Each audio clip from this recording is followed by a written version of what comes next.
हाय दोस्तों, स्वागत है आपका इस YouTube channel PM study centre में। तो आज के इस वीडियो में हम हिंदी के कुछ महत्वपूर्ण बहुविकल्पीय प्रश्नों को देखेंगे जो कि प्रति वर्ष बोर्ड एग्जाम में 1 अंक में पूछे जाते हैं। और हिंदी के पेपर में टोटल 10 बहुविकल्पीय प्रश्न पूछे जाते हैं, जिसके लिए आपको बोर्ड एग्जाम में बहुविकल्पीय प्रश्न से टोटल 10 अंक प्राप्त हो जाते हैं। तो आज के इस वीडियो में वेरी वेरी मोस्ट इंपॉर्टेंट बहुविकल्पीय प्रश्न को देखेंगे जो कि पिछले वर्ष के बोर्ड एग्जाम में पूछे जा चुके हैं, और इनमें से बहुत से ऐसे प्रश्न हैं जो कि इस वर्ष के भी बोर्ड एग्जाम में इनमें से जरूर आएंगे। तो चलिए आज के इस वीडियो को शुरू करते हैं और हिंदी के कुछ महत्वपूर्ण ऑब्जेक्टिव टाइप प्रश्नों को देखते हैं। तो हमारा पहला प्रश्न है कि अमीर खुसरो की चर्चा निम्नलिखित में से किसमें है, अर्थात वह कौन सा ग्रंथ है जिसमें अमीर खुसरो के बारे में चर्चा किया गया है। ऑप्शन क राउल बेल, ऑप्शन ख खालिक बारी, ऑप्शन ग पाउड़ दोहा और ऑप्शन ग भविष्यत कहा। तो जो अमीर खुसरो की चर्चा हुई है वो खालिक बारी में हुई है, तो ऑप्शन ख करेक्ट आंसर है। चलिए दूसरा प्रश्न रहा हमारा कि हिंदी की प्रथम रचना है, हिंदी की प्रथम रचना कौन सी है। ऑप्शन क दोहा, ऑप्शन ख श्रावकाचार, ऑप्शन ग पृथ्वीराज रासो और ऑप्शन ग कमायनी। तो जो हिंदी की प्रथम रचना है वो हमारा श्रावकाचार है। ऑप्शन ख करेक्ट आंसर, जो कि आचार्य देवसेन द्वारा रचित है। कुछ लोग पृथ्वीराज रासो को भी हिंदी का प्रथम रचना कहते हैं, लेकिन मैं आपको बता दूं कि जो हिंदी का प्रथम महाकाव्य है वह पृथ्वीराज रासो है, जो कि प्रश्न नंबर 3 में है कि हिंदी का प्रथम महाकाव्य है खुमान रासो, साहित्य लहरी, पृथ्वीराज रासो और भरतेश्वर बाहुबली रासो। तो जो इसकी रचना है प्रथम महाकाव्य है जो हिंदी का, वो पृथ्वीराज रासो है। तो यह दोनों ही क्वेश्चन इंपॉर्टेंट क्वेश्चन है, इसे जरूर तैयार कर लीजिएगा क्योंकि बोर्ड एग्जाम की दृष्टि से मोस्ट इंपॉर्टेंट क्वेश्चन है। चलिए चौथे प्रश्न को देखते हैं। तो हमारा 4 नंबर प्रश्न रहा कि निम्नलिखित में से कौन सा ग्रंथ आदिकाल का है, अर्थात ऐसा कौन सा ग्रंथ है इन 4 विकल्पों में से जो कि आदिकाल में लिखा गया है। ऑप्शन क रामचरितमानस, ऑप्शन ख पद्मावत, ऑप्शन ग पृथ्वीराज रासो और ऑप्शन घ कमायनी। तो जो आदिकाल का ग्रंथ है वो पृथ्वीराज रासो है, ऑप्शन ग हमारा करेक्ट आंसर होगा। और जो रामचरितमानस है वो भक्ति काल का ग्रंथ है।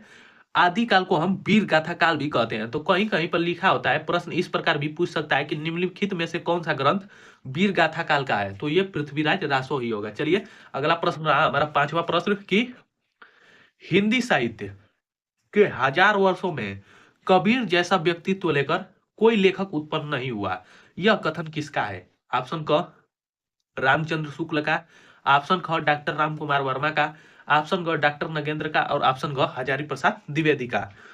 तो जो यह कथन है कि हिंदी साहित्य के 1000 वर्षों में कबीर जैसा व्यक्तित्व लेकर कोई उत्पन्न नहीं हुआ, कोई लेखक उत्पन्न नहीं हुआ, तो यह जो कथन है वो हमारे हजारी प्रसाद द्विवेदी जी का है, आचार्य हजारी प्रसाद द्विवेदी। ऑप्शन घ करेक्ट आंसर। अगला प्रश्न रहा हमारा 6 नंबर प्रश्न की आदिकाल की रचना है, आदिकाल की रचना कौन सी है। ऑप्शन क अखरावट, ऑप्शन ख खुमान रासो, ऑप्शन ग छत्रसाल दशक और ऑप्शन ग दीपशिखा। तो जो आदिकाल की रचना है वो हमारे खुमान रासो है, ऑप्शन खुमान रासो नामक ग्रंथ है जो कि आदिकाल की रचना है। चलिए अगला प्रश्न रहा कि हिंदी का आदि काव्य है, आदि काव्य कौन है। ऑप्शन क पृथ्वीराज रासो, ऑप्शन ख कवित रत्नाकर, ऑप्शन ग रामचंद्रिका और ऑप्शन ग साखी। तो जो हिंदी का आदि काव्य है वो हमारा पृथ्वीराज रासो है, इसे महाकाव्य भी कहा जाता है। हिंदी का प्रथम महाकाव्य कौन है, तो आदि काव्य है, आदि काव्य है हिंदी का महाकाव्य। कहीं कहीं पर रामचंद्रिका को भी आदि काव्य माना जाता है, तो यहाँ पर पृथ्वीराज रासो होगा। चलिए अगले प्रश्न को देखते हैं। तो 8 नंबर प्रश्न रहा हमारा कि भाषा पर कबीर का जबरदस्त अधिकार था, वे वाणी के डिक्टेटर थे, प्रस्तुत कथन निम्नांकित लेखकों में से किसका है।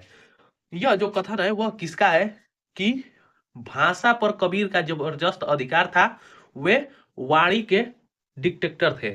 तो ऑप्शन क नंद दुलारे वाजपेयी, ऑप्शन ख रामचंद्र शुक्ल, ऑप्शन ग हजारी प्रसाद द्विवेदी और ऑप्शन घ रामविलास शर्मा।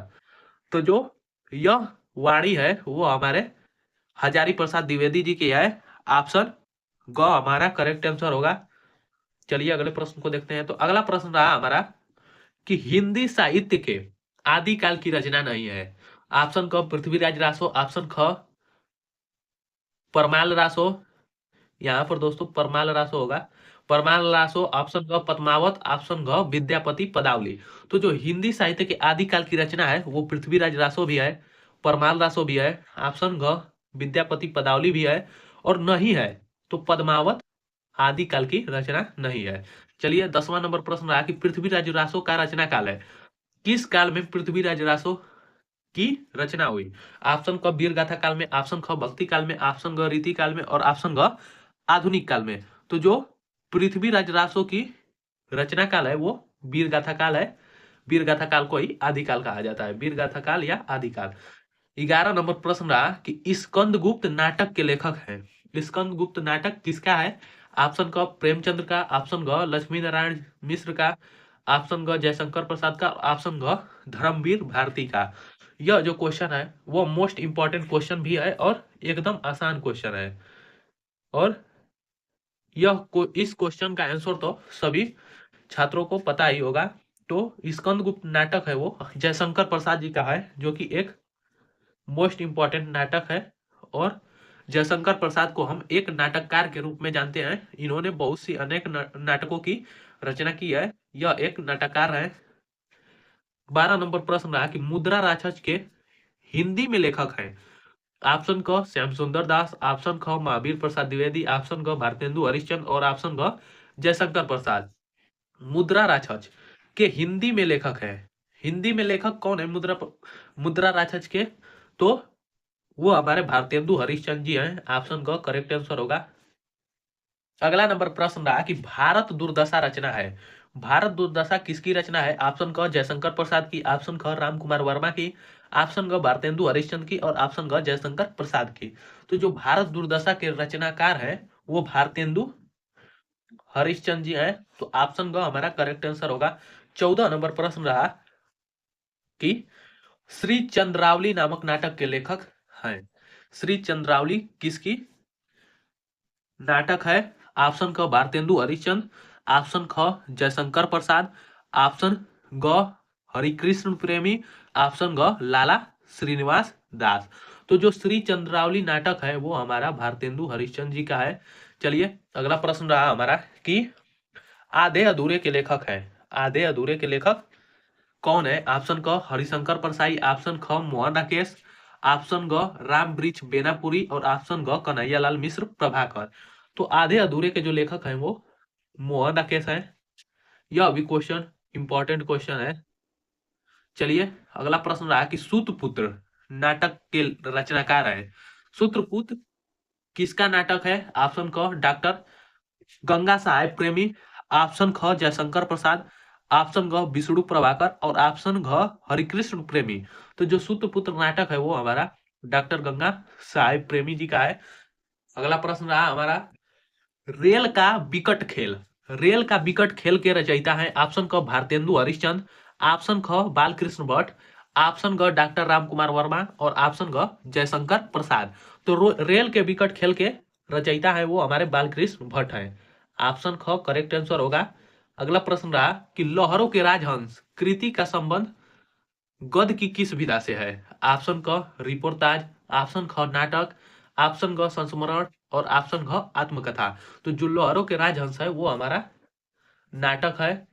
और हिंदी साहित्य की यह विधा नाटक है, लहरों के राजहंस। चलिए 19 नंबर प्रश्न रहा कि संयोगिता स्वयंवर कृति है। संयोगिता स्वयंवर किसकी कृति है, किसकी रचना है? ऑप्शन क श्याम सुंदर दास की, ऑप्शन ख लाला श्रीनिवास दास की, ऑप्शन ग पदम सिंह शर्मा की, ऑप्शन ग बालकृष्ण भट्ट की। तो संयोगिता स्वयंवर के जो रचनाकार हैं वो लाला श्रीनिवास दास हैं। ऑप्शन ख करेक्ट आंसर। लास्ट प्रश्न रहा हमारा इस वीडियो का कि हिंदी का प्रथम नाटक है। हिंदी का प्रथम नाटक है। ऑप्शन क सती प्रताप, ऑप्शन ख अजात शत्रु, ऑप्शन ग स्कंदगुप्त, और ऑप्शन ग नहुस। जो हिंदी का प्रथम नाटक है वह कौन सा है? तो इसे नहुस, नहुस को हम हिंदी का प्रथम नाटक मानते हैं। तो ये थे हमारे हिंदी के कुछ महत्वपूर्ण बहुविकल्पीय प्रश्न जो कि वेरी वेरी मोस्ट इम्पोर्टेंट है और बोर्ड एग्जाम 2025 की दृष्टि से very very most important question है। तो आज के वीडियो में बस इतना ही, मिलते हैं नेक्स्ट वीडियो में। तब तक के लिए यदि वीडियो पसंद आई हो तो इसे ज़्यादा से ज़्यादा लाइक शेयर और चैनल को सब्सक्राइब करना ना भूलें। और वीडियो को पूरे लास्ट तक देखने के लिए बहुत बहुत धन्यवाद।